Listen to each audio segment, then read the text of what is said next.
My name is Grylls. I'm in the French Alps. 120 million people visit these mountains every year. I'm going to show the skills needed to survive.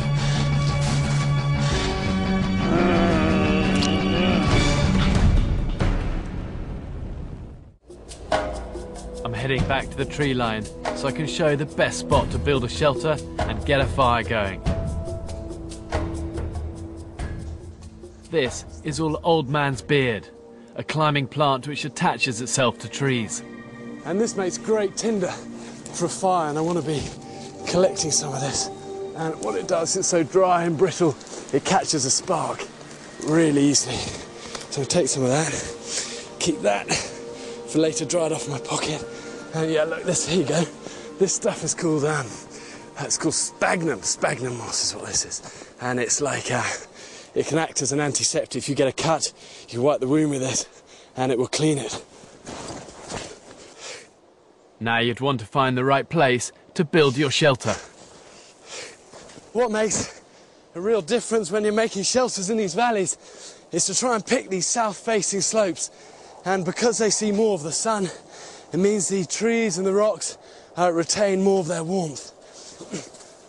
Okay, look, I can easily make a shelter tucked under this little spruce tree here, really with a minimum of effort.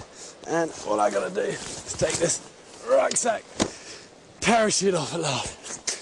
All I've got to do is clear a bit of a platform, clear the snow away, break off some of these branches and insulate the bottom with a load of pine, and put some more spruce branches above again to insulate me from above, and this will make a perfectly good shelter.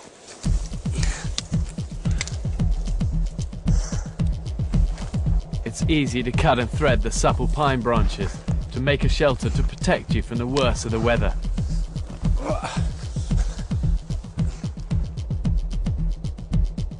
And now it's time to make a fire. But don't leave it too late. Out here you should allow plenty of time to do this. The most important thing about making a fire, especially when you're cold and you're tired at the end of the day, is preparation. It's no good spending a lot of effort to get a little bit of tinder going and then realising you've got no kindling to fuel that fire. So what I've got here is a really good base for it, of quite damp wood that's going to support it, also let some air get to it. I've got a bank of snow around here that's going to act as a reflector and reflect the heat back to me. I've got my tinder, some kindling and some bigger wood. And the first thing I need to do is try and get some of this tinder going. And the way I'm going to do that, I've got what's called just a striker and a flint, and I always carry this with me. Obviously not when I'm at home, because that'd just be weird. But whenever I'm outside, this is the one thing I always just have it hanging around my neck, and it means whatever the situation, I should be able to get a fire going. Also, the theory goes.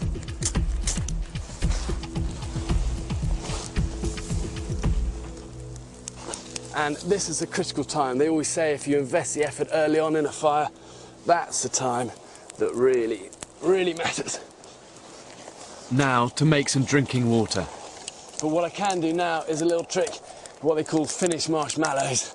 And if I just get a bit of wood like this, and then just grab a bit of snow, jam that onto the end of a bit of stick, stick it into this.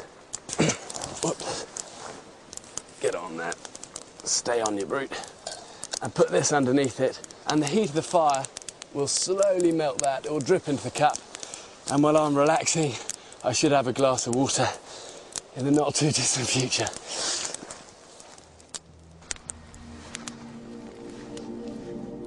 I can now boil some water for a cup of spruce tea.